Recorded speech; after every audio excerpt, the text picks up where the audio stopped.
So this question is under mathematics and has a difficulty level of 1/5. The question is, what single discount rate is equivalent to successive discount rates of 10% and 10%? The choices are 10, 19, 20, and 81%. So let's say meron po tayong binibiling 100 pesos sa market and si Aling Tindera wants to give you a 10% discount rate dahil mukha kang makunat. So ang matitira na lamang po sa original price ay 90 pesos. And we all know that 90 pesos is 90% of 100 pesos. So saan po galing si 90%? So galing po si 90% sa 100 minus 10%, and that is equivalent to 90%. So ibig sabihin, pag meron tayong gustong malaman na final percentage ng original price, we just subtract the discount rate from 100%. In this case, 100 minus 10% is equal to 90%. So kapag meron naman na sinabihan kang ang discount na bibigay ko sa is 15%, so 100 minus 15% is equal to 85%. So 85% multiply by ng 100, so that will be 85 pesos na lang. So that's how you do the math kapag sinabing discount. Ima-minus mo sa 100 yung discount rate in order for you to have a final percentage of discounted price.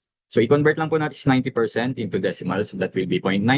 And in this case, this is a successive discount rate. Pagtapos i-apply po nung first discount na 10%, mag-a-apply din po tayo ulit ng panibagong discount. And that will be multiplied by 0.9. Kasi ang second discount rate is 10%. Kung ang second discount rate naman na sinabi sa problem is 15%, this should be 0.9 multiplied by 0.85. And in this case, that will be 0.9 multiplied by 0.9, and that is equivalent to 0.81 or 81%. So final answer na po ba si 0.81 or 81%? So hindi po. Kasi 0.81 or 81% just represent the final percentage of the discounted price. So 81% or 0.81 ng 100 peso, that will be 81 pesos na lang dahil sa two successive discount rate. So paano natin po malalaman ang single discount rate? Kasi yun talagang hinahanap ng problem. So gagayahin lang po natin yung nasa second row na 100 minus 10 is equal to 90%. So ano naman po ang ima-minus natin sa 100 in order for us to have an 81% final price? So basic math, anong ibabawas sa 100 para magkaroon ng 81? And of course, that is 19%. That is the final answer. So usually sa mga nagko-compute, especially doing rough estimate, kapag sinabing ganito, two successive discount rate of 10 and 10, pinagpa-plus lang nila, and that is 20%.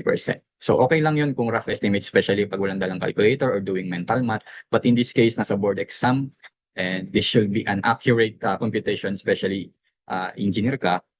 So kailangan, alam mo to, especially 81% and 20% ay nasa choices. So that will be all. If you have any solution or any idea na mas better dito, please feel free to comment to our comment section. Thank you for listening, and God bless you all.